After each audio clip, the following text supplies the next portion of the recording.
आप दुरुस्त फरमाते हैं। मेरी रवानगी कब तक मुमकिन है? शहंशाह ने हुक्म दिया था कि मालवा का हल निकलते ही मुझे राजधानी वापस जाना चाहिए। हमारा भी ये ख्याल है। अब मालवा मसला नहीं है, हम फतेह पा चुके हैं, इसलिए 1-2 दिन में आप रवानगी की तैयारी करें। कहीं कोई बगावत का तो खतरा नहीं? फिलहाल तो कोई खतरा नहीं है। बाज बहादुर बचकर जरूर भाग गया है, लेकिन वो अकेला है। हमारे लोग उसकी तलाश में हैं। वैसे अब वो दोबारा सर उठाने के काबिल नहीं है। अब अमन और अमान जरूरी है। आप जानते हैं, शहंशाह को ज्यादा खून खराबा पसंद नहीं। बिल्कुल सही है। हमने जो ये जंग लड़ी है वो भी वैसी ही है, बिना किसी कसूर के किसी की जान नहीं ली गई। ठीक है, मैं इजाजत चाहता हूं। मुझे रवानगी की तैयारी भी करनी है। खुदा हाफिज। खुदा हाफिज, खुदा हाफिज, खुदा हाफिज।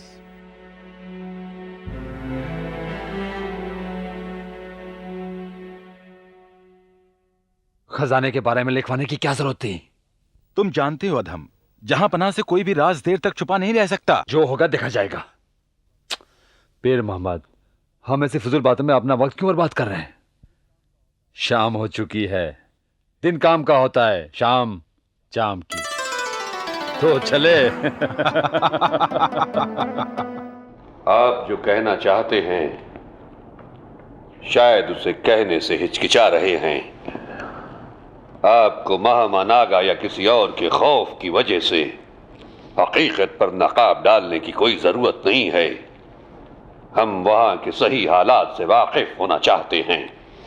जहां पनाह, वहां के हालात बहुत दर्दनाक हैं। इंसान की तारीख में ऐसी हैवानियत की मिसालें कम मिलेंगी। अदम खान और पीर मोहम्मद फतेह के बाद जब शहर में दाखिल हुए तो सबसे पहले सारे जंगी कैदियों को अपने सामने लाने का हुक्म दिया और फिर एक एक करके सर से तन जुदा कर दिए गए। यही उनके खून की प्यास खत्म नहीं हुई। लूट मार के बाद न जाने कितनी जानें चली गई होंगी। ये सब तो हमारे उसूल के खिलाफ है। अदम खान के सर पर खून सवार था। इस पागलपन में उसकी तलवार ने मासूम बच्चों और बेसहारा औरतों को भी नहीं बख्शा। हमें बेहद अफसोस और हैरत है कि ये सारा खून खराबा हमारे अपने ही दूध भाई ने किया, जिसकी अच्छाइयों की सिफारिश हमसे खुद अम्मा हजरत ने की थी। हमारा अल्लाह बेहतर जानता है कि हम बेकसूर हैं। ये कत्लेआम सारंगपुर में ही नहीं खत्म हुआ, बाद में जो कैदी पकड़े गए उनको जेल ले जाकर कत्ल कर दिया गया। उज्जैन तो मंदिरों की पावन भूमि है, वहां भी ऐसा किया गया। जी हाँ, मैंने वहां का भी पूरा वाकया अपनी कलम से दर्ज किया है। हम वो सब भी सुनना चाहेंगे। फिलहाल आप हमें ये बताएं कि जो आपके साथ भेजा गया है क्या वही बाज बहादुर का पूरा खजाना है? पूरा खजाना कैसे हो सकता है जहांपना, ये उसका एक छोटा सा हिस्सा है। दौलत तो उनसे हासिल की जा सकती है, मगर वो तमाम जिंदगियां जो उनकी बेरहमी का शिकार बन चुकी हैं, उनका हिसाब कौन चुकाएगा? जहांपना, गुस्ताखी माफ। मेरे ख्याल से अदम खान की नीयत ठीक नहीं है।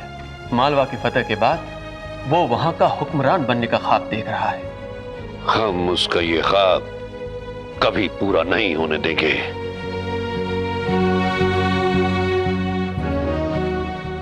आप जरा हमारे साथ आएं।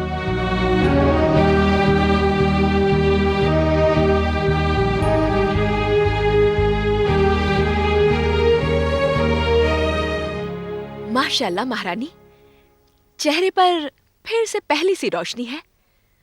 बाल भी रेशम की तरह मुलायम हो गए हैं। बहुत सुंदर लग रही हो, सच में बहुत ही सुंदर लग रही हो। किस काम की ये सुंदरता जब इसे देखने वाला ही नहीं है। ये हमारी बदकिस्मती थी जो हम अफरोज जान के वार से बच गए। मौत और जिंदगी अल्लाह के हाथ में होती है महारानी। उसने तुम्हें बचाया है तो सुल्तान से जरूर मिलाएगा। क्या पता अधम खान का वादा सच ही हो। दुश्मन के वादे का क्या यकीन, अब तो हमें कोई उम्मीद भी नहीं है। अल्लाह ने चाहा तो दुश्मन को भी दोस्त बना सकता है। रुखसाना, मालवा के नए सुल्तान महारानी को देखने तशरीफ ला रहे हैं।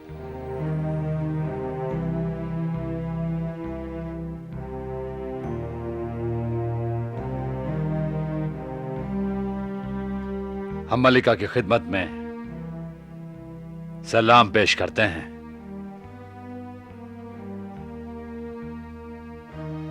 आप नहीं जानती आपके ठीक हो जाने से हम कितने खुश हैं। जैसे ही हकीम साहब ने हमें बताया, हम सारे काम छोड़कर आपको देखने चले आए।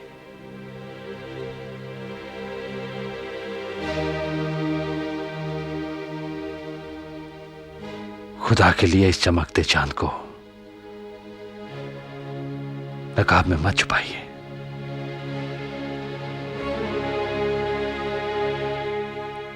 सुभान अल्लाह। कुदरत के इस शाहकार का हमें नजारा करने दीजिए। हम आपके मुहाफिज हैं। अमी ने इस चांद को हमेशा के लिए बुझने से बचाया है। चांद को दूर से देखा जाता है हुजूर। यह आसमान का चांद नहीं है, समी का चांद है, और इस वक्त हमारे करीब है। हम आपके उस बेवफा शोहर की तरह नहीं है जो अपनी जान बचाने की खातिर आपको बेसहारा छोड़ गया। पर हम आपके साथ ऐसा कभी नहीं करेंगे। आपका साथ निभाएंगे। सुल्तान बाज बहादुर हमारे पति हैं और उनके खिलाफ हम कुछ नहीं सुनना चाहते। हम जानते हैं यह सुनना आप पसंद नहीं करेंगी, लेकिन हमने आपसे जो कहा क्या वो सच नहीं है? क्या कोई शौहर अपनी बीवी को इस तरह बेसहारा छोड़ता है? खैर, आप शायद ये नहीं जानती, हम आगरा से यहां तक आपके मुल्क को जीतने नहीं आए हैं,